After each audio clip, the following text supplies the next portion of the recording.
Eu sou o presbítero Marcelo, quero cumprimentar a todos com a paz do Senhor.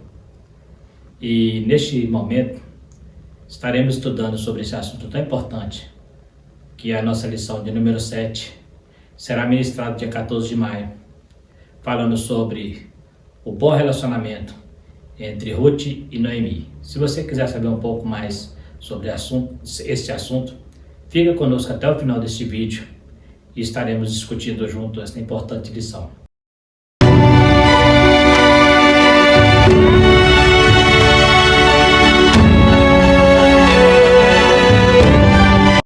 Então nós estaremos estudando sobre o relacionamento entre a sogra e nora. Lição 7, 14 de maio de 2023, o segundo trimestre. É muito comum nos dias em que vivemos, brincadeiras relacionadas a comportamento, entre sogra e nora, ou genro e nora. Até brincadeiras, no sentido de as pessoas falarem, usar ditados, provérbios, costuma dizer, sogra boa, é igual mandioca, a boa está debaixo da terra. Outra hora as pessoas falam, feliz é Adão que não teve sogra. Por que esse tipo de comportamento existe? Exatamente por alguns fatores que têm levado esse desentendimento entre essa parte de parentesco. Às vezes, por exemplo, quando o filho casa, a mãe, muitas vezes, ela continua achando que ele é o menininho dela e fica interferindo, no relacionamento. Ou muitas vezes a filha, a mãe fica interferindo no relacionamento. E isso tem causado alguns desconfortos, entre sogras e noras, entre genro e sogra. Mas isso não é o normal. Dentro dos padrões bíblicos, tem que ser um relacionamento saudável. E a Bíblia vai mostrar que isso é possível, mostrando aqui um comportamento inusitado entre uma mulher que nem da tribo de Israel era, a Ruth, que era moabita, um povo que até então existia um certo preconceito em relação aos judeus, os judeus tinham preconceito por ser uma nação que não permitiram que eles passassem pelos seus termos ali quando eles saíram do Egito. Então era uma nação meio que, podemos dizer, amaldiçoada. Mas é nessa nação que nós encontramos uma mulher que dá um grande exemplo de fé, de parceria e de amor para com sua sogra Noemi, que no momento estava muito amargurada pela perda do marido e os 2 filhos. Então vamos trabalhar dentro deste assunto e vamos entender um pouquinho como aconteceu esse episódio. Esse episódio acontece ali no livro de Juízes, no período do livro de Juízes, mas ele está separado à parte, fora do livro, porque ele traz um romance. Então, mas esse romance entre essas duas mulheres, essa parte interessante de comportamento que a Ruth teve com sua sogra, se tornou um grande exemplo, até mesmo para os judeus, a ponto de colocar esse livro como canônico, sendo um livro que leva o nome de uma mulher moabita, Então a gente vê como que foi importante a história desta família, desta mulher, Na nossa lição, nós temos aí o texto áureo, disse Ruth, não me instes para que te deixe e me afaste de ti, porque onde quer que tu fores, irei e onde quer que pousares à noite, ali pousarei eu. O teu povo é meu povo, o teu Deus é meu Deus. Essas são as falas de Ruth quando Noemi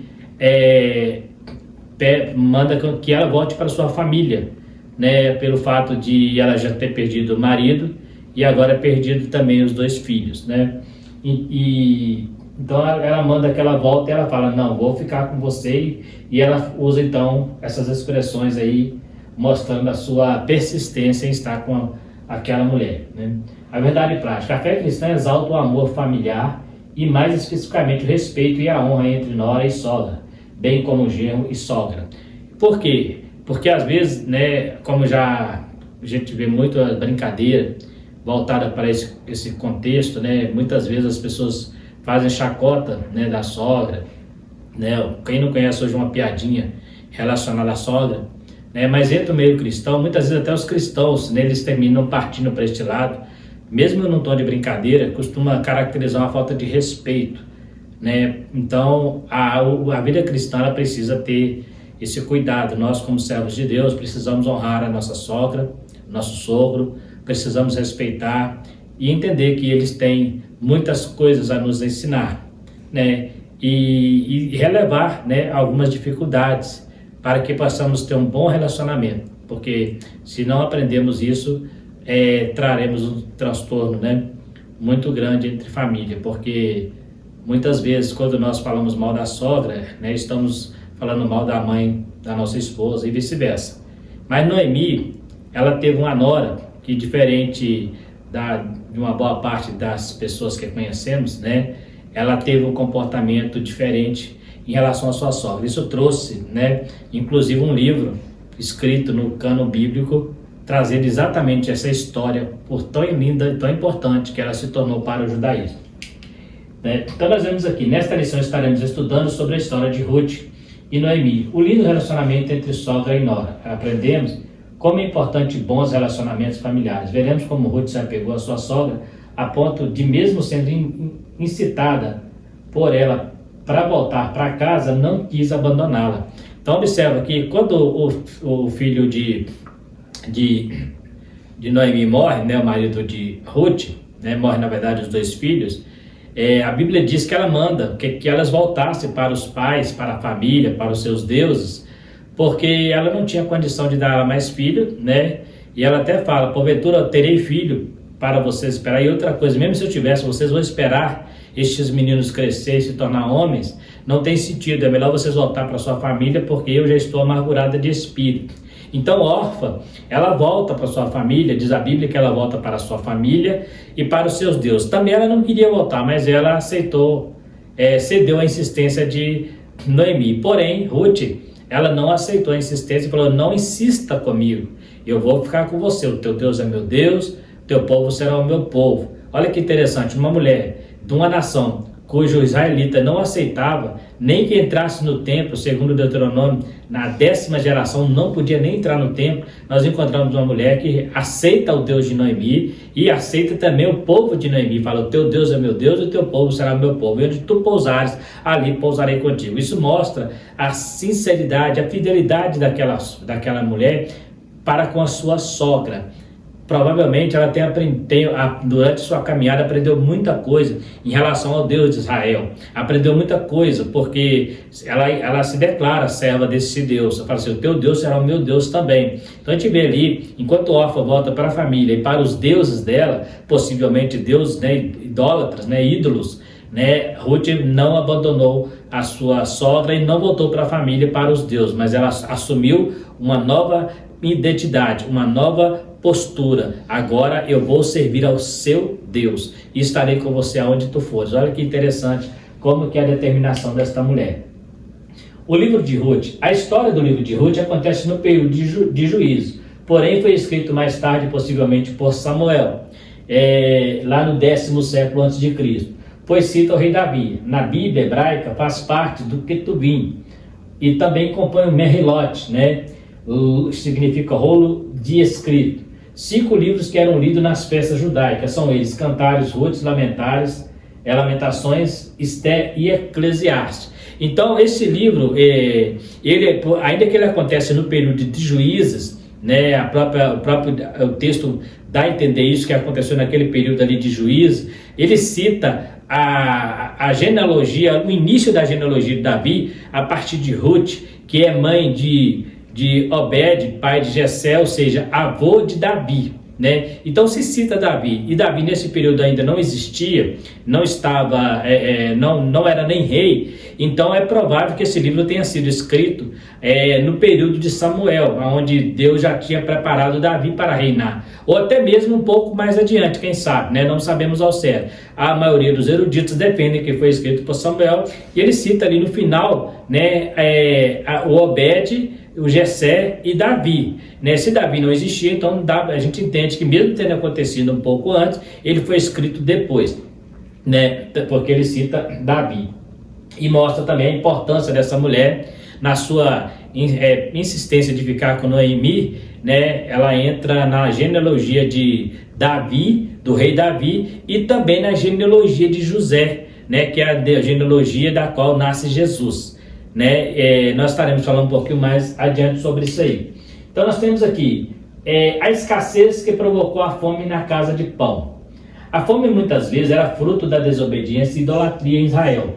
Era comum as pessoas peregrinarem de uma região para outra em busca de subsistência. Elimeleque foi para os campos de Moabe, possivelmente por ouvir que lá a fome ainda não havia chegado. Então nós temos aqui um fato comum. Você vai encontrar, por exemplo, Abraão fazendo isso, Isaac fazendo isso, né? O próprio Jacó, quando houve fome na terra, foi para o Egito, né? Então era comum naquela época as pessoas migrarem para outras cidades quando a fome apertava onde eles estavam. Então a gente vê aqui que Elimeleque, quando percebeu que a fome tinha chegado em Belém, né, conhecida como Casa de Pão, Belém de Judá, ali ele vai então para os campos de Moabe, porque ouviu que ali havia alimento, né? E aí, então, quando ele sai de Belém, aí começa todo o enredo da história que mais para frente estaremos aqui trabalhando sobre a Ruth, né, e sogra, nora de Noemi. Eu quero só ressaltar uma coisa aqui, né, não para a gente causar polêmica, mas nós temos no Novo Testamento duas genealogias de Jesus, né? Há quem diga que Jesus aquela genealogia de Jesus, mas quando você vai estudar o texto, você percebe que a genealogia ali, ela é de José, né? Todas elas começam, uma começa falando de José, da qual nasceu o Salvador, marido de Maria, do qual nasceu o Salvador. A outra termina falando de José, filho de Eli, casado com Maria, mãe de Jesus. Então a genealogia é de José. Então existe uma polêmica, né? Existem algumas pessoas, por Jesus ser da tribo de Judá, ele é da tribo de Judá exatamente por causa do padrasto, né? Se você for olhar, Jesus era filho de Maria e Maria era prima de Isabel. Isabel era filha de Arão, das filhas de Arão. Então, se elas eram primas, né, existe uma possibilidade muito grande de que as mães, né, a mãe delas ou o pai de ambas eram irmãos, então, da tribo de Levi. Aí existe uma polêmica, muitas vezes as pessoas tentam achar no texto a genealogia de Maria, mas a genealogia não é de Maria, é de José. Todas as duas genealogias. Por quê? Parte de José e termina assim: e de Eli nasceu José, marido de Maria, do qual nasceu o Salvador. Então, entende-se, né, não é heresia, você pode pesquisar depois, que Jesus, pela sua linhagem de sangue, né, de Maria, ele seria da tribo de Levi. E por ele ser da tribo de Judá, é porque o que prevalece é a tribo do homem, né? Então, como Maria era casada com José, ele era padrasto de Jesus, então Jesus é da tribo de Judá por causa de José. Por causa de Maria, ele seria da tribo de Levi. Mas você vai encontrar alguém tentando forçar o texto, já vi várias pesquisas, pessoas tentando forçar o texto, tentando achar ali, no meio da genealogia, uma mudança de genealogia, mas quando chega em Maria, termina a mesma coisa, José e o marido de Maria. Só para você ter uma ideia. Por quê? Por que eu estou dizendo isso? Porque essa mulher, Ruth, ela entra nessa genealogia. Só que ela entra na genealogia de José. Então,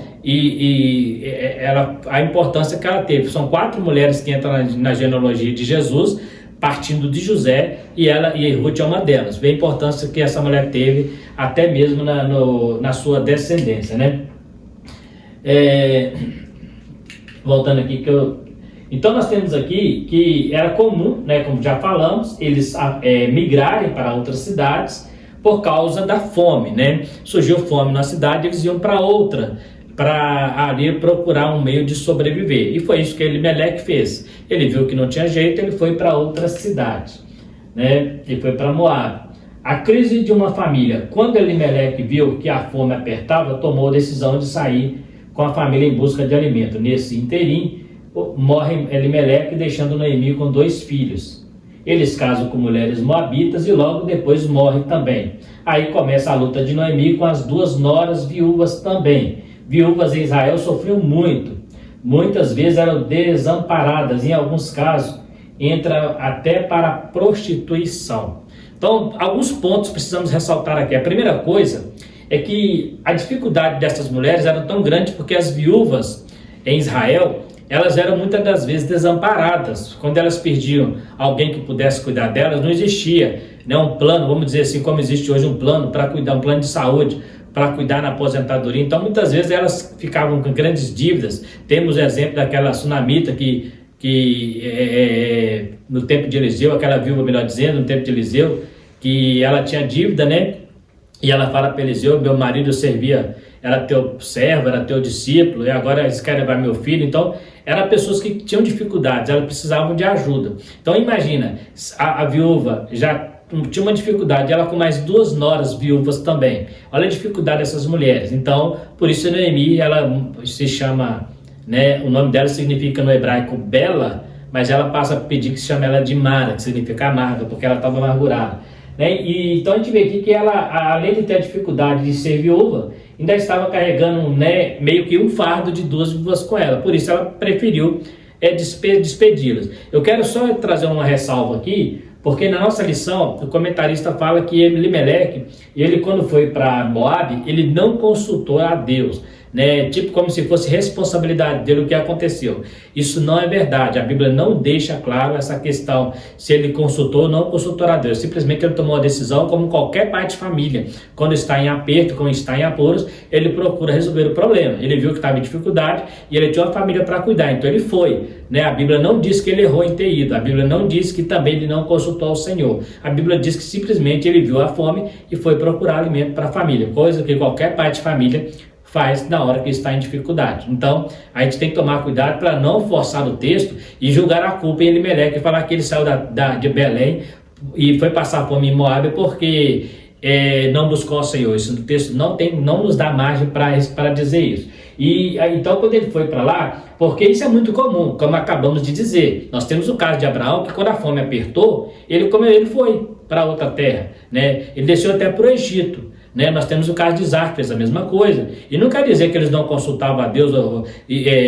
A Bíblia só não permitiu que eles ficassem lá porque Deus tinha um projeto, né? A Bíblia diz que Deus não permitiu que eles ficassem no Egito, Deus tinha um projeto com eles em Canaã.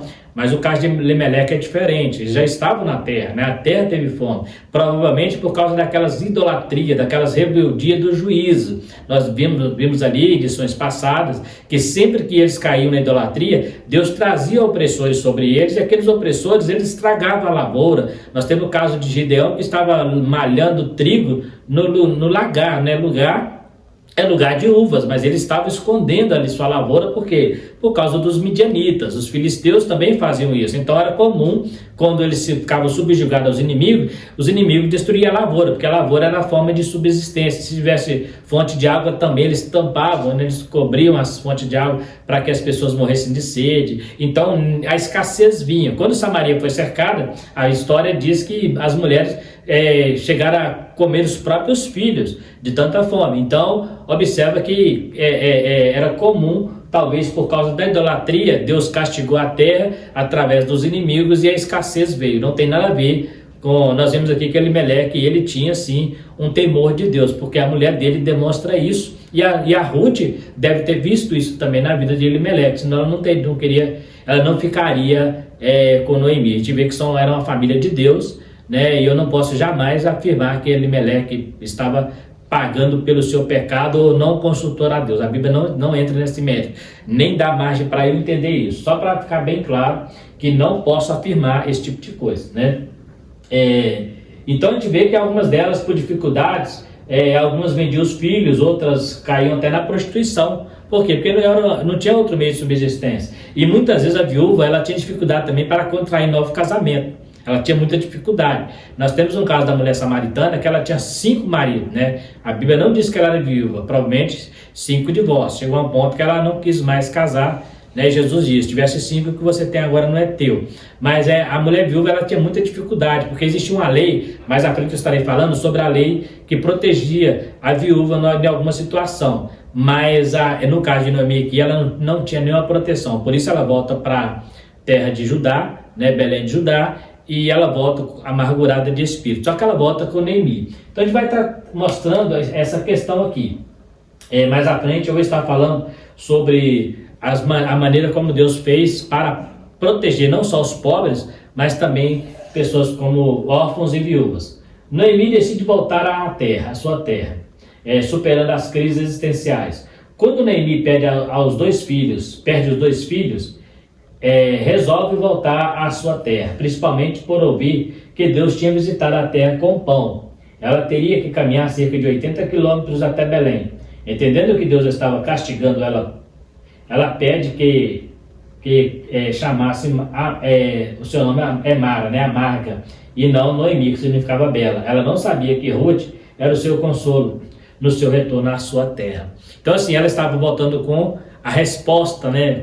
O consolo, que era a Ruth que estava com ela. Mas ela, quando chega na cidade de Belém, eles falam, não é esta Noemi, assim, não me chama Noemi, me chama Mara, porque a minha vida é amargurada. Só que ela não sabia que do lado dela estava a pessoa que seria a solução para o problema dela, né? Que no caso é Ruth. Então ela ficou sabendo que em Belém Deus tinha visitado a terra, talvez aquele período em que o povo se arrependia, Deus trazia de novo um consolo, um conforto. Nós temos ali um período de 12 juízes, né? Nós estudamos que eles tiveram 7 apostasias de idolatria, e Deus levantou os juízes. Tivemos ali 12 juízes. Então existia um período em que eles obedeciam os juízes, que Deus trazia prosperidade. Então provavelmente nesse período que eles ficaram 10 anos fora, Deus tenha levantado algum juiz, né, um libertador, não se sabe a data certinha quando aconteceu o fato, e ali Deus visitou a terra de novo com pão, e ela ouvindo, o que ela faz? Ela volta para lá, para a terra, para ver se, né, tivesse um meio de sobreviver. Ruth reconhece o Deus de sua sogra. Interessante que Noemi ordenou que as noras voltassem para suas casas. Orfa volta para sua casa e seus deuses, mas Ruth fica com o Deus de Noemi. Que lição temos aqui? Né? Ela fala assim, volta para sua casa, vai lá para os seus deuses, para sua família. Tipo assim, eu não tenho mais nada para você. Mas Ruth falou assim, não, eu não tenho mais família. No dia que eu saí de casa para ficar com teu filho, eu adotei essa família, agora essa família é minha família. Então onde você estiver eu estarei, o seu Deus será o meu Deus, né? Então olha que coisa interessante, que coisa linda, que lição nos mostra de parceria, de companheirismo dentro de uma família, né? Porque, igual eu falei no princípio, quem nunca ouviu uma piadinha envolvendo sogra, né? Brincadeiras de mau gosto, né? Com tom de chacota, de pejorativo, né? Mas aqui nós temos uma mulher que aprendeu a respeitar a sua sogra e honrar o Deus da sua sogra, e vice-versa. Entendemos que Noemi também era uma boa sogra, uma mulher de Deus que também sabia honrar suas noras, né? Ela não quis em momento algum tirar vantagem da dificuldade. Ela poderia ter virado para as duas meninas e falar assim, olha, agora que eu estou sem filho, vocês são obrigados a me sustentar, né? Vocês são obrigados a cuidar de mim, porque eu já estou velha, vocês são jovens. Quando vocês arrumar casamento, vocês têm... Ela não falou isso, ela falou assim, volta para a casa de vocês. Então a gente vê que interessante que de ambos os lados nós vemos uma postura de caráter, uma postura de cristão, de pessoas que sabem o lugar dele, né, na família. Ela podia ter falado para Ruth e para Orfa, olha, agora vocês vão casar com outras pessoas, mas meus filhos morreram, vocês têm a obrigação de cuidar de mim, porque meus filhos morreram casados com vocês. Não, mas ela, o que ela faz? Ela fala, pode voltar para suas famílias, continua as suas vidas, não precisa se preocupar comigo, eu já estou amarga mesmo, Deus já me castigou, você não precisa carregar esse fardo comigo, vocês podem cuidar da vida de vocês, são jovens, são bonitas, continue a vida de vocês, eu vou continuar a minha no sofrimento, nessa luta que Deus tem me colocado.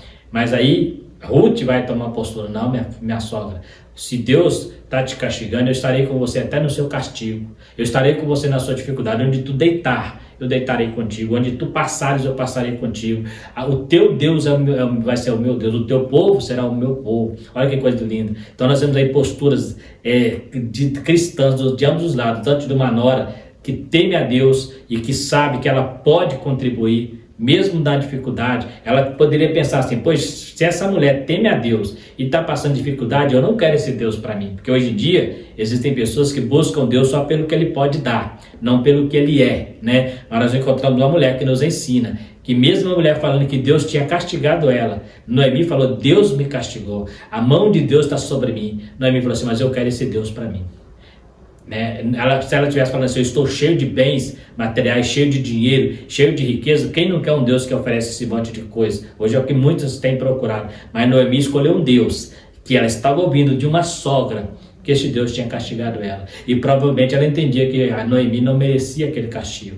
Então ela tinha todos os motivos para fazer igual Orfa, vou voltar para casa, eu não quero esse Deus não. Se ele está castigando Noemi, que é serva dele, que é da nação escolhida, eu que sou moabita, então ele vai pesar a mão sobre mim, mas ela não teve essa preocupação. Ela entendeu que o Deus de Noemi é um Deus misericordioso, é um Deus que poderia resolver o problema, aonde mesmo quando não se vê a luz no final do túnel. Então olha que interessante, isso é um verdadeiro caráter de Deus, a pessoa buscar a Deus, mesmo não vendo nenhum sinal de um Deus que está abençoando, mas sim castigando, como é o caso que Ruth estava observando ali. Ele olhava para Noemi e falava assim, poxa, a mulher de Deus, com certeza ela sabia que era a mulher de Deus, e Deus castiga essa mulher, eu não tenho coragem de servir esse Deus. Mas pelo contrário, ela falou assim, eu quero esse Deus para mim, né? Então ela continua com essa ideia de seguir, né? E os moabitas, os amonitas, eram um povo amaldiçoado por Deus. Lá em Deuteronômio 23, versículo 3, você vai encontrar essa referência. Deus amaldiçoou esse povo e fala que até a 10ª geração deles não poderia entrar no templo, né? Ruth, com certeza, era uma mulher muito especial, porque ela tinha todos os motivos contrários, né? Podemos até dizer, como alguns dizem, ela casou com os judeus, julgo desigual, né? Os judeus não podiam casar com os moabitas, não, com os amonitas, eram nações estrangeiras e amaldiçoadas ainda, mas eles casaram. Mas para você ver, aonde há um julgo desigual, Deus levantou uma mulher de Deus. Mesmo uma pessoa que não servia ao Deus de Israel, ela conseguiu mudar de Deus, converter ao Deus de Israel através do marido e da própria família de Noemi, né? Unidas contra a crise. Ruth é um grande exemplo de união dentro da família em tempo de crise. Mesmo ela tendo a opção de voltar para a casa, ela decide ficar com a sogra e passar pela crise junta. Não importava a circunstância. Ruth não abandonou a sogra, principalmente quando ela mais precisava de apoio. Muitos relacionamentos entre casais têm como um dos fatores a crise financeira, né? Muitos relacionamentos fracassados, né? Muitos relacionamentos hoje, a pessoa já casa pensando em dinheiro, pensando em bens materiais. E quando isso falta, isso traz crise no casamento, né? Isso traz crise no lar. Hoje as pessoas têm colocado bens materiais acima do próprio relacionamento. Hoje, por exemplo, a pessoa vai casar, já casa com separação de bens. Por quê? Se eu separar, eu não vou perder meus bens. Ou seja, eu prefiro perder uma pessoa que seria mais importante do que perder os meus bens, né? Mas eu gosto de dizer que quando você perde a pessoa que é mais importante, os bens são irrelevantes, né? Mas tem gente que acredita até dentro da igreja, tem gente que casa pensando assim, não, vamos casar, mas o que é seu, o que é meu é meu. Isso não é casamento, isso é sociedade, né? Cuidado com isso aí. Nós temos aqui um exemplo, né, de uma mulher que ela tinha uma parceria tão grande com a sua sogra, mesmo em crise, mesmo passando dificuldade financeira. Ela não estava presa por causa de bens materiais, como alguns relacionamentos. Hoje, pelo menos 2 coisas têm destruído relacionamentos. A primeira delas é o adultério, né? Que isso, infelizmente, tem estragado muitos casamentos. E a segunda é a vida financeira, a falta de dinheiro, né? As pessoas brigando por causa de bens materiais, né? E, infelizmente, quando vem faltar ainda na casa o mantimento, né, faltar o alimento, muitas vezes tem gente que se desespera e faz como uma mulher de Ló, né, a mulher de Jó, amaldiçoe esse Deus e morra, né? Muitas pessoas preferem até se separar por causa disso. Mas nós encontramos aqui uma mulher que escolhe servir a Deus mesmo no tempo de crise. Ela tinha a opção de voltar, com certeza ter uma bela vida, uma vida boa, mas ela preferiu caminhar com a sua sogra, porque ela entendia que quando ela estava casada, com certeza essa mulher, essa sogra dela, apoiava, era uma pessoa que ajudava. Agora que a mulher mais precisa, ela vai abandonar, ela mostra realmente o caráter que ela tinha de uma pessoa abençoada por Deus, né? Fé e trabalho numa nova perspectiva. A terra de pão. Quando elas chegam, os moradores que conheciam Noemi, diz, não é esta Noemi, ela diz, para ser chamada de Mara. Noemi, ela se lamentava sem saber que a vida dela ia mudar, devido à atitude de sua nora a retornar com ela. Ruth se demonstrou uma mulher de fé, com certeza foi instruída pela sogra sobre a lei de Deus. Então a gente vê aqui que ela, enquanto ela estava falando a Mara, né, me chama de Mara, não de Ruth, não de Noemi, né, do lado dela estava a solução. Do lado dela estava a solução do seu problema. Quantas vezes nós não conseguimos perceber Deus cuidando de nós, né? Preferimos reclamar, preferimos ficar igual Noemi, nós somos amargos, né? Deus parece que me abandonou, e muitas vezes é só você olhar para o lado, você vai ver que Deus está cuidando, você vai ver do seu lado, Deus preparando para você a Ruth, aquela que vai te ajudar, aquela que vai remir você, né? Ruth junto com Boaz, significa o remidor, né? Boaz o remidor, ela foi remida, e através dela, a Noemi foi abençoada, mas a Noemi não conseguia ver Ruth como bênção, ela olhava para ela como problema, ela olhava para ela como amaldiçoada, ela não conseguia ver que do lado dela tinha uma mulher de Deus, tinha uma mulher que estava ali para ajudá-la, que se fosse sofrer, que sofresse juntas, mas ela não conseguia ver. Muitas vezes nós, diante dos problemas, também não conseguimos ver a nossa solução, porque nós estamos olhando para o problema e não para o Deus que resolve o problema.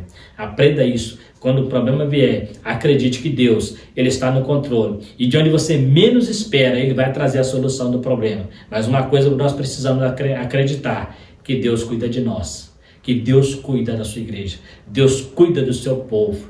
Exemplo, nós temos aqui, Noemi falava, me chama de amarga. E do lado dela estava a mulher que ia mostrar para ela que ela não era amarga, que Deus estava trabalhando. Passou por dificuldade, mas a bonança viria. A Bíblia diz que o choro pode durar uma noite, mas a alegria vem pela manhã. Ainda diz a Bíblia que aqueles que levam a semente chorando, né, e chorando, voltará cantando, trazendo os seus molhos. Então muitas vezes é árduo, passamos momentos difíceis, mas Deus, quando está no controle, Ele vai sempre levantar pessoas como Ruth para nos ajudar, vai sempre levantar do nosso lado pessoas, até mesmo de quem nós não esperávamos. Às vezes eu espero de um irmão da igreja, às vezes eu espero de uma pessoa lá do meu convívio cristão, do meu convívio familiar, e Deus levanta um estrangeiro, uma pessoa que dentro da lei de Deus era até amaldiçoada, essa pessoa que Deus levanta para abençoar Noemi. Olha como é que Deus trabalha na contralógica da razão humana. Então, quando você menos espera, de onde você menos espera, virá o livramento do Senhor. O que basta é nós pararmos de ficar nos chamando, como Noemi, de amargos, e falar, continuamos sendo belos, né? Porque o nome dela significa belo no hebraico, que eu continuo sendo belo, mesmo em dificuldade. O apóstolo Paulo nos ensinou isso.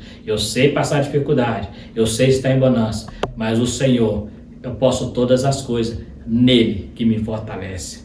Então, olha que interessante. Isso é um grande exemplo que nós aprendemos aqui na história de Noemi, né? Recuperando a autoestima, Ruth decide se separar da sogra e demonstra o verdadeiro amor em todas as circunstâncias. Ela estava disposta a sofrer, a abandonar a sogra.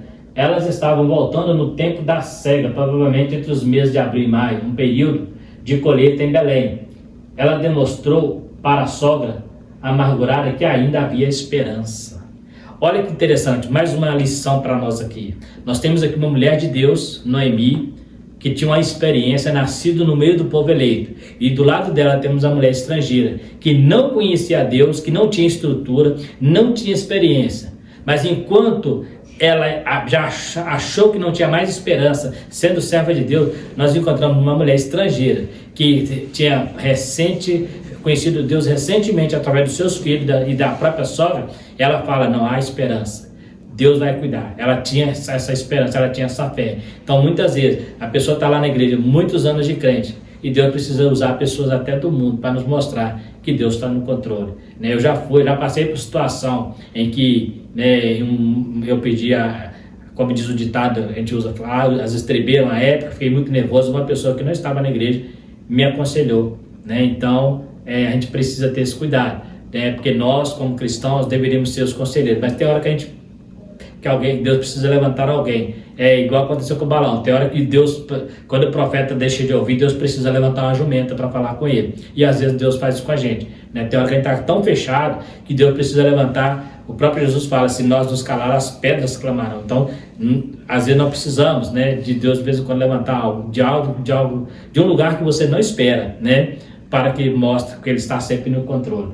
Nós aprendemos uma lição de jovens que do Senhor é a terra e a sua plenitude, o mundo e os que nele habitam. Então Deus está no controle de todas as coisas. Então enquanto uma se chamava amargurada, a outra estava aí só do lado. Não, Deus vai resolver. Esse Deus é poderoso. Ela conhecia o Deus de Noemi, Honra do trabalho no campo de Boaz. Ela foi apanhar espiga no campo de um parente de Elimeleque, sem saber que o Senhor já estava agindo para abençoá-la. Olha que interessante, quando eles chegam em Belém, eles não tinham terra, porque eles estavam em dificuldade, endividado, né? As terras com certeza penhoradas, porque era comum quando a pessoa caía na dificuldade, o bem que eles tinham eram as terras, os animais, então eles iam vendendo, né? Ia passando. Observa que foi assim que José do Egito comprou toda a terra para o faraó, né? Através dos animais, né? E depois as terras. Só não comprou dos sacerdotes na época, porque era para eles era perpétua a possessão da terra, os sacerdotes de faraó.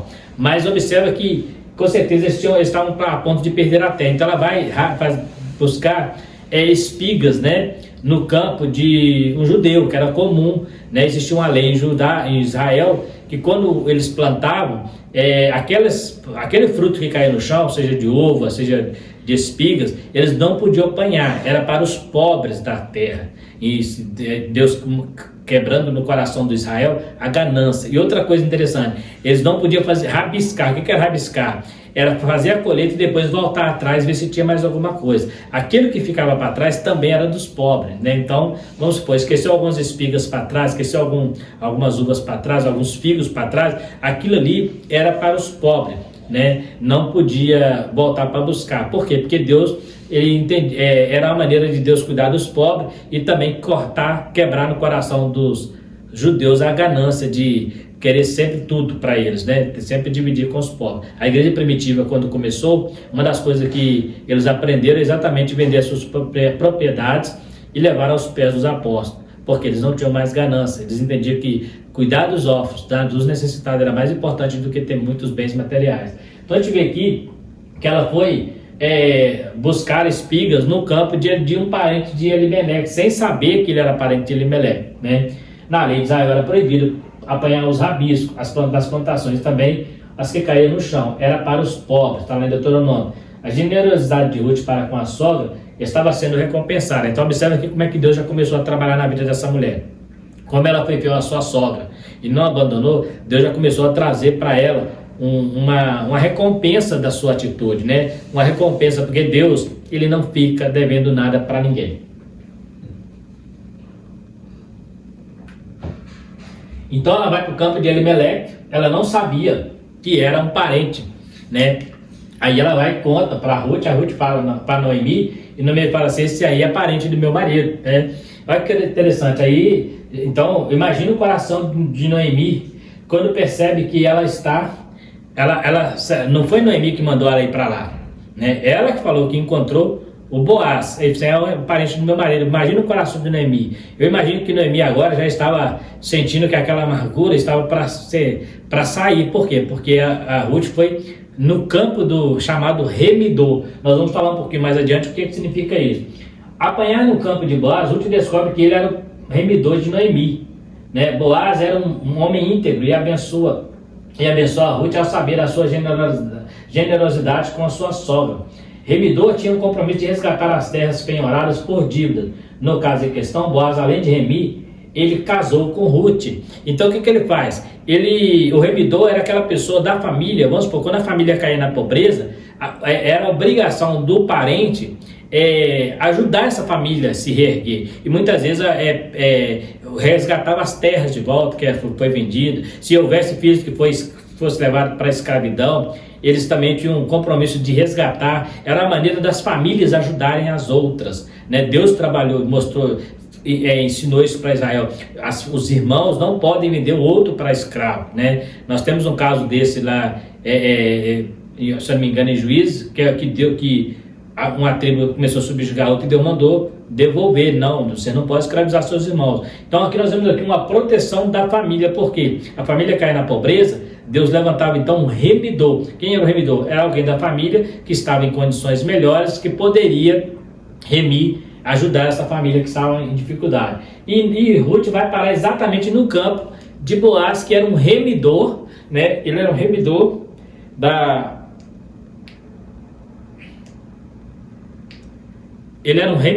de Noemi.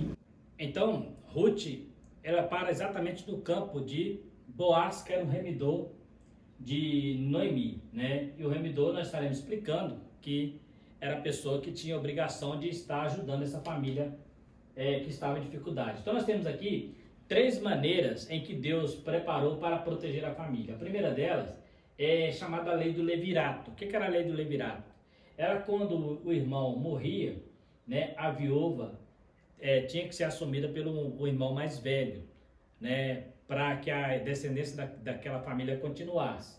Né, Deuteronômio 25, versículo 5. A segunda maneira era também chamada vingador do sangue, ou de sangue. Tinha o poder de vingar o homicídio de um parente caso ele ficasse fora da cidade de refúgio. Né? Então, era uma maneira de proteger. Então, vamos supor, se alguém fosse matar alguém da família, ele teria que encarar a família toda ou fugir para a cidade de refúgio. Então, era uma maneira de proteger.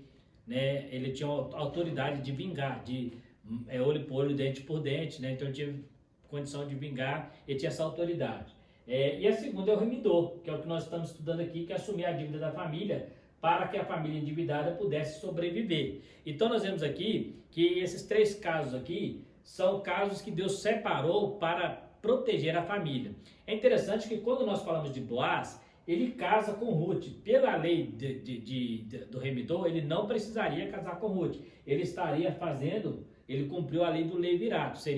Mas como ele não era irmão dos filhos, ele não era irmão, então ele não cumpriu ele não seguiu a lei do levirato pelo fato de não ser irmão, porque a lei do levirato era o irmão que assumia. Então o que ele faz? Mas como ele era o remidor, para que ele tomasse posse das terras, ele precisou casar com Ruth, que era uma maneira também de estar protegendo os bens materiais, para ele tomar posse dos bens que o marido de Ruth deixou, né, as terras de Elimeleque, que passou para os filhos, agora passa para a Ruth. Então, para ele assumir as terras, ele precisou casar com Ruth, né? Então, mas existem casos em que não precisaria. Vamos supor, se o remidor fosse remir uma família e que não fosse o caso de viuvez, mas só de pobreza, ele não tinha que casar com ninguém. Ele simplesmente assumia a dívida por ser irmãos de sangue. Então, essas são as três coisas que Deus separou para proteger. A primeira é a lei do levirato, que o irmão assumia a esposa do irmão morto, o vingador de sangue e o remidor. Né? Eu só fiz questão de mostrar aqui porque no caso de Ruth, ele assumiu a esposa, por quê? Porque o marido de Ruth, né, estava morto. Mas vamos supor que Ruth e o marido dela estivessem vivos, mas estivessem em extrema pobreza. Boaz continuaria sendo remidor, só não precisaria casar com ela. Então, só para vocês entenderem que o casamento veio no pacote exatamente por causa da situação atípica, não era obrigação dele casar não. Inclusive, se ele não quisesse casar com Ruth e só assumir a dívida das terras também, ele podia fazer isso. Então, são casos diferentes, tá? Então, Boaz redime Ruth, a Moabita. Boaz, para assumir a dívida da família, ele casou-se com Ruth. Isso não era uma regra, mas em alguns casos, como o de Ruth, era necessário. Haja vista Ruth não ter cunhado para assumir o lugar do irmão. Através dessa união nasce Obed, avô de Davi, né, avô do rei Davi.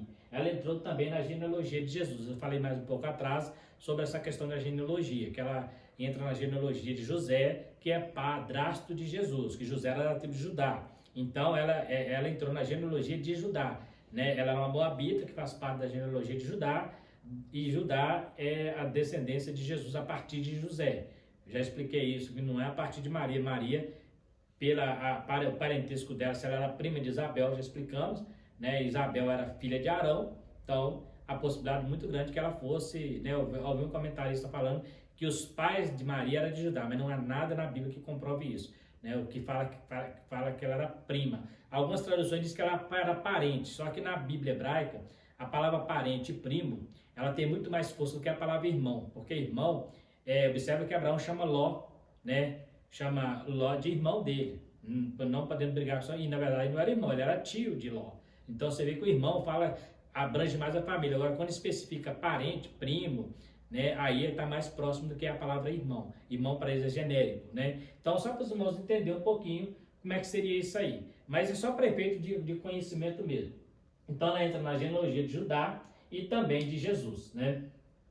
Noras e sogra. A história de Ruth nos mostra como é possível a família, quando se une, superar a dificuldade. Hoje é comum o desentendimento entre nora e sogra. Existem até muitas piadinhas relacionadas ao assunto, mas os servos de Deus precisam aprender a conviver com as diferenças e respeitar o espaço de cada um para viver em perfeita harmonia. Por que eu coloquei isso? Porque existem dois lados. Primeiro, a sogra, ela precisa respeitar o espaço.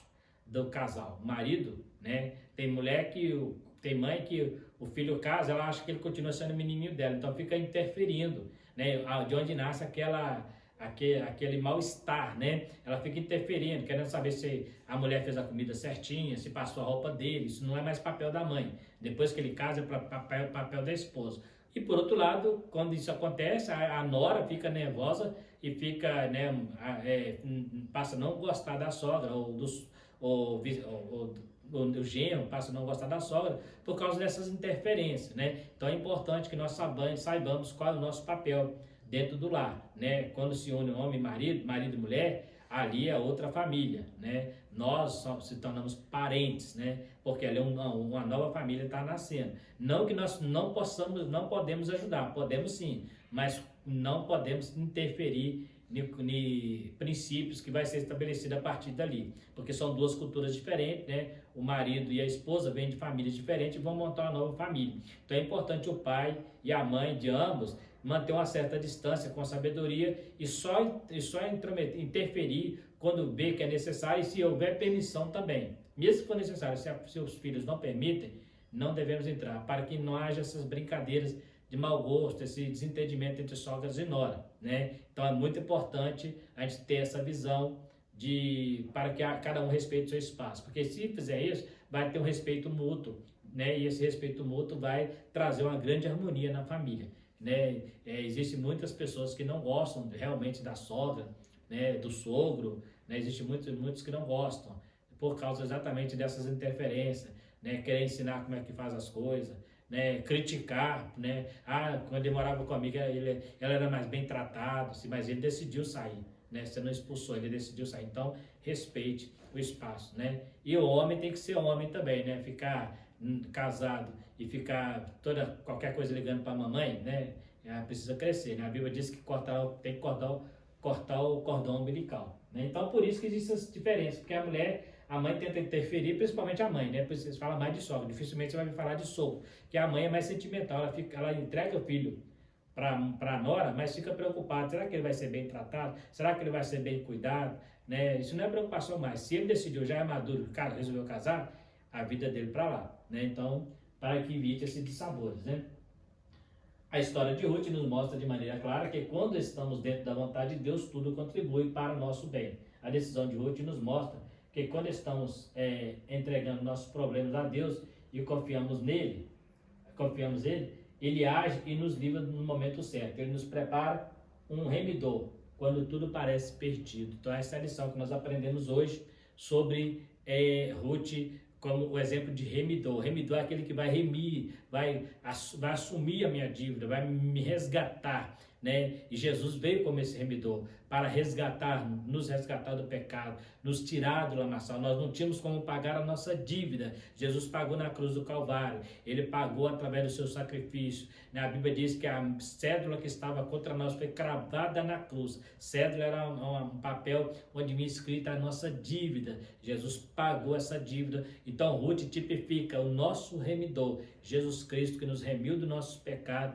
pagou a nossa dívida, mesmo não merecendo, né? Muitas vezes, como Noemi, nos sentimos amargos. Ele veio e mostrou para nós que ainda podemos ter, né, a nossa redenção através do seu sangue. Então essa é uma grande lição. Tanto aprendemos aqui no sentido de relacionamento entre nora e sogra, como também no mundo espiritual, o nosso relacionamento com Deus, que é aquele que vai estar sempre nos remindo.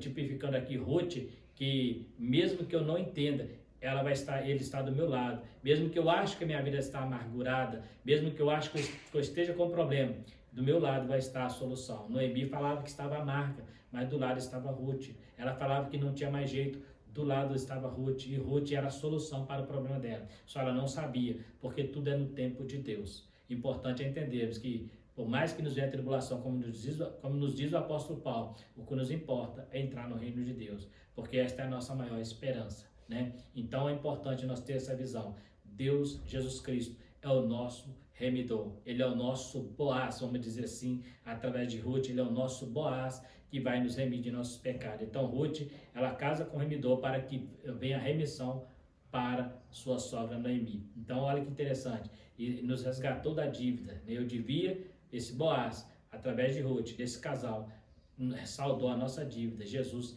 tipificado nesse relacionamento aí. Que Deus possa abençoar a todos vocês. Muito obrigado por ter ficado até o final do vídeo. E quero pedir a você que assistiu esse vídeo até o início, até o final, dê o seu like para estar nos ajudando, né? A cada like que você dá ali para nós é importante, né? Para o YouTube é importante. Também compartilhe, né? Compartilhe com aquele que você conheça. Se inscreva no canal, porque inscritos também nos ajudam muito. E ative o sininho para você estar recebendo a notificação das próximas aulas que estaremos lançando aqui. Como muitos sabem, este é um canal de aula da EBD, da nossa Escola Bíblica Dominical da Assembleia de Deus. Então, por isso, às vezes os vídeos são um pouco longos, mas porque são aulas que a gente tem preparado aqui. Quero agradecer a todos vocês e fiquem todos com Deus e até a próxima aula, se Deus quiser.